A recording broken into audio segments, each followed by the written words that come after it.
This is our national meeting and convention, of course, for this particular year.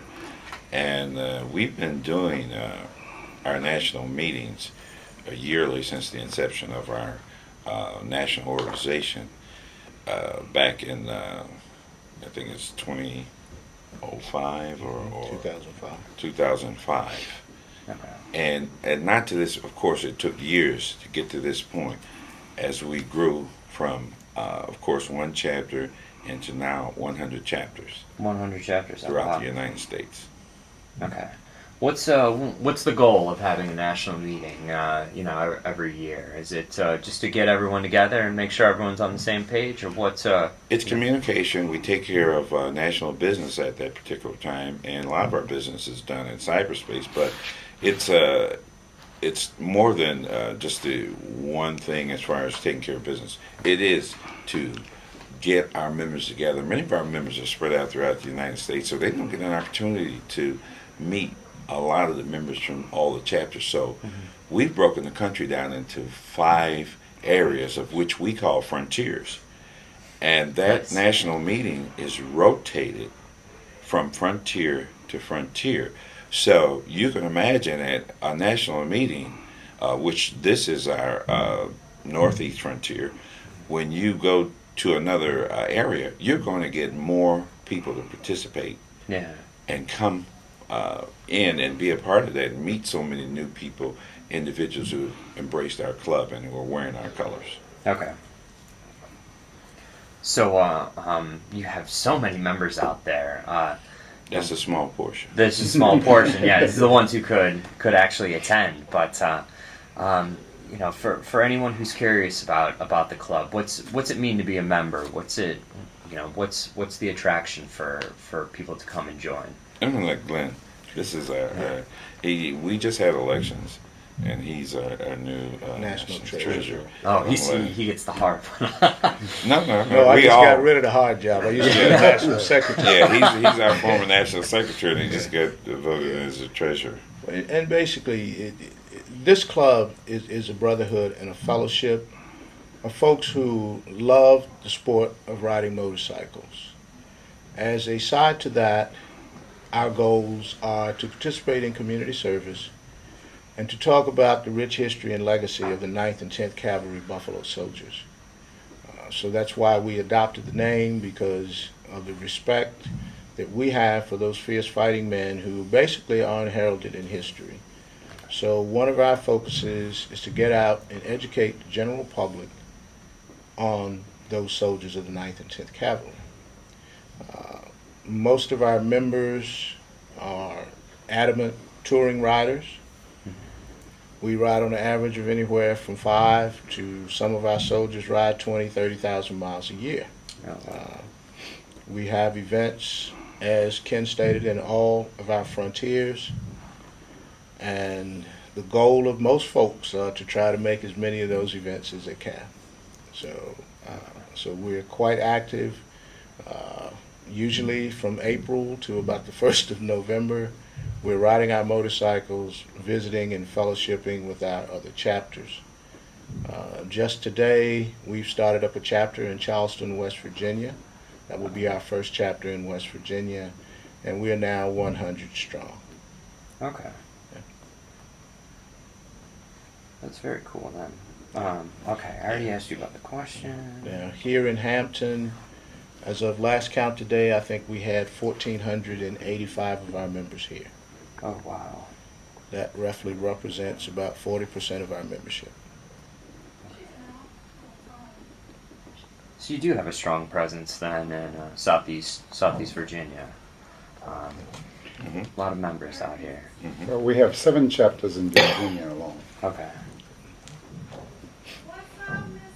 And our chapter in Hampton Roads actually covers the 7 cities. Okay. The 7 cities here.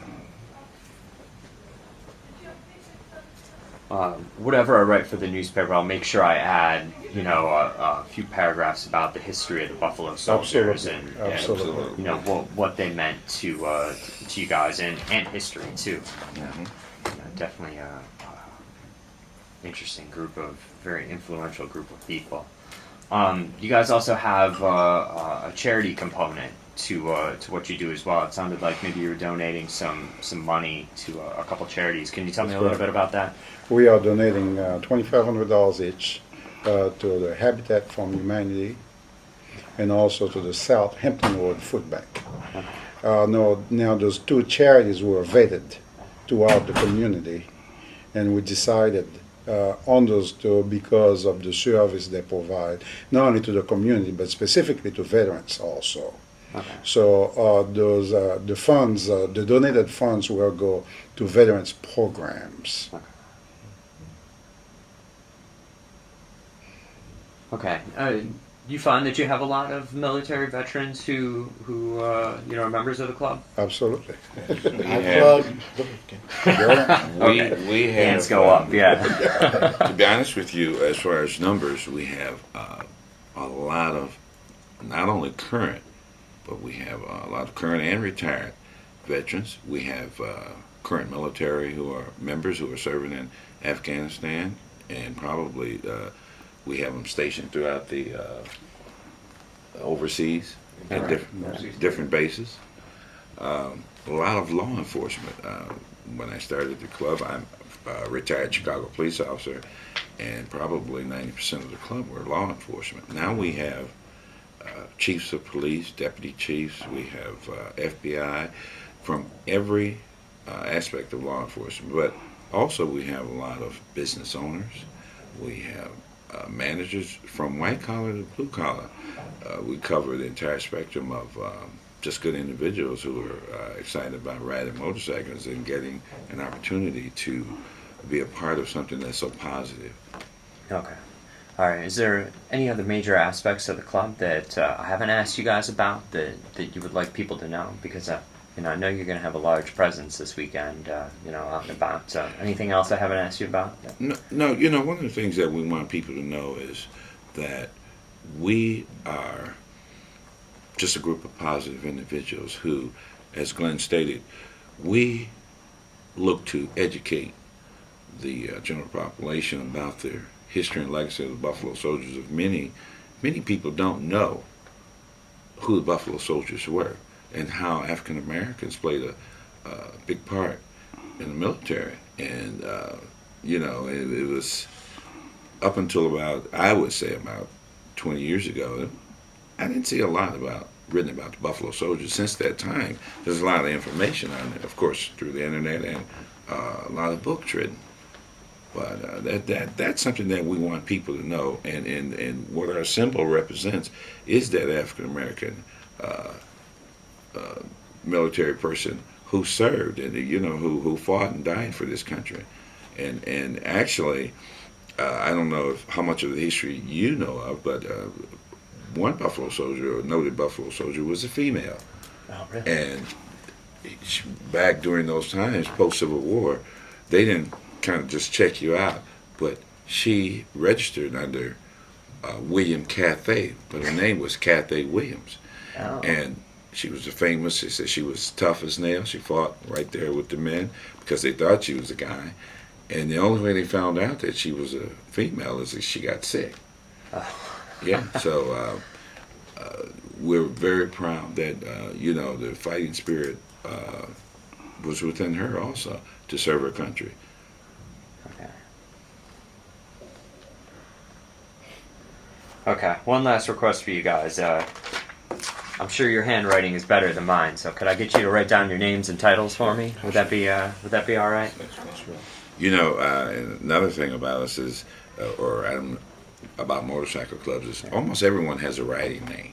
Yeah. And believe it or not, most of us, we may know our current members in our own personal clubs by their real name, God-given name. Yeah. Or the name, but most everyone else, they know you by your riding name. I'm the national president. Most people don't know my real name. Make sure to put your riding name down.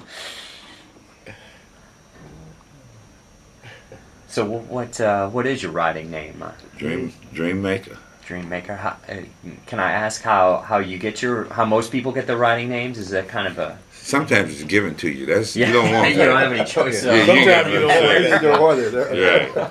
Yeah. Most guys that come into the organization, once we explain to them about the whole piece of having a riding name, if they have a friend in the organization, they will tell them very quickly, tell them something. Right.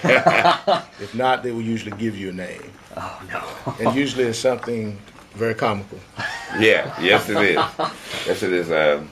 In Chicago, I remember a gentleman who drove a tow truck for the city, so he was tow truck. Yeah. We have a gentleman, a police officer in our club in Chicago. His name is Terry Pringle. So he became Pringle, like the potato Yeah. chip. Oh yeah. So it's usually something associated maybe from your past. Maybe you had a nickname as Yeah. a kid, or something that, like say, they'll give you some crazy name that'll just stick. Oh, people around here. You know, a lot of family nicknames. Yeah, and oftentimes that'll come in with you. Oh, That'll come yeah. in with you. So and that may be what an individual prefers. Some name that nickname that he's used to. Okay. People are used to calling him. Like I'm the Gray Fox. That's right. I like that. Creole. Is that what it is? Creole. It's Creole. Some people use their name, specific name. Like my wife, we kind of forced the name First Lady on her, but she prefers to be called Annie. I'm just Annie, but Yeah. she's the First Lady to our members. Oh, that's great then. Cool. Well, I thank you guys for your time. I know you have so much going on this weekend. So Well, Thank you There's very one thing much. that Yeah. I want to add to your report. Yep. This is our founder. Okay. He made the dream. That's how you get that nickname. DreamMaker. And no, I was a police officer in short story. I'm credited, people say, with saving a girl from committing suicide That's great in then. Chicago. Good, And good for you. actually, after about a year, when we talked her out of it, about a year later, she saw me on the street and she said, "Officer Thomas, you know, you're my dream maker." My partner looked at me and said, "Dream maker." That name, he told all the guys at the station, but that was almost 30 years ago, and that name stuck. It's a good Dream nickname to have. Yeah. Maker. It's a real good conversation piece.